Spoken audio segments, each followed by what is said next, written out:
Hello नमस्ते। आज तपाईहरुलाई है अचम्मको चीज देखाउँदैछु। तपाईलाई लाग्यो होला यो अचम्मको चीज भनेर हैन। रामपुर बेजान बजारको चोकमा एउटा पहेँलो बक्स एउटा देख्नु भएको छ। यो अचम्मको चीज यो बारेमा धेरै जनाले भिडियो पनि गराइराख्नु भएको छ, गराइसक्नु भएको छ हैन। तर तपाईलाई आज म डिटेल रूपमा विस्तृत रूपमा भन्दैछु।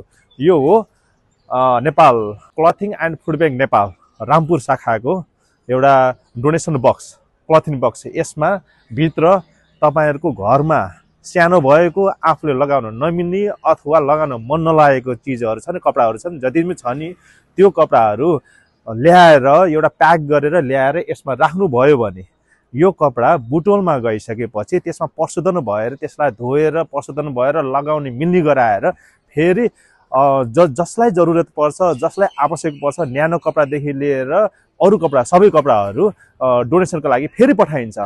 यसमा रामपुर शाखाको हाम्रो अध्यक्ष हुनुहुन्छ सूर्य बहादुर जीसी है, र क्लथिङ फुड बैंक नेपाल र यो हाम्रो उपकार सुपरमार्केट प्रालीको सहयोगमा रामपुरको चोकमा स्थापना भएको छ, रहेको छ है। मैले तपाईहरुलाई के जानकारी गराउन चाहन्छु भने कपडाहरु डोनेसन गर्दाखेरि सकेसम्म त्यसलाई धोएर सफा तरिकाले इज्जत साथ हैन त्यसलाई धुनुस् हैन, त्यसलाई राम्रोसँग प्याक गर्नुस् र आफ्नो खुल्ला हृदयले कसैले यो लगाओस् उसको केही राम्रो होस् भलो होस् भनेर खुल्ला मनले यहाँ ल्याएर डोनेसन गरिदिनुस् है। यो अनि तपाईलाई मैले यो अलिकति यसमा ट्युटोरियल पनि म देखाउँछु हैन। तपाईलाई यो क्लथिङहरु यसरी टक्क के आफूले प्याक गरेर लिएर आउनुस् हैन। अनि यसमा आइसकेपछि यसमा टक्क यो धकेल्दाखेरि यो भित्र जान्छ यसरी, अनि भित्र गएपछि तपाईले यसरी टक्क राख्नुस्। अनि अर्को पनि यसरी यहाँ अरु धेरै जनाले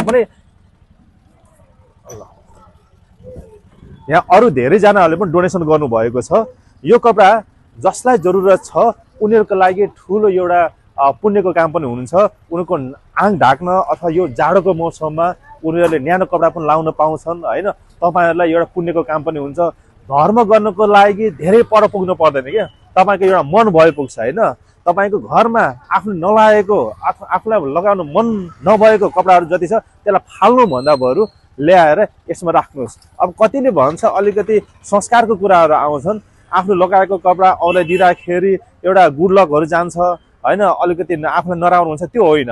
त्यसमा लागि तपाईलाई अलिकति रसम हुन्छ त्यसलाई पूरा गरिदिनुस्। जस्तै नुन पानीमा भिजाएर अथवा त्यसमा यसो धूपबत्तीहरु अलिकति स्वच्छ दिलले आफ्नो प्याक गरेर यसमा राखिदिनुस् है त।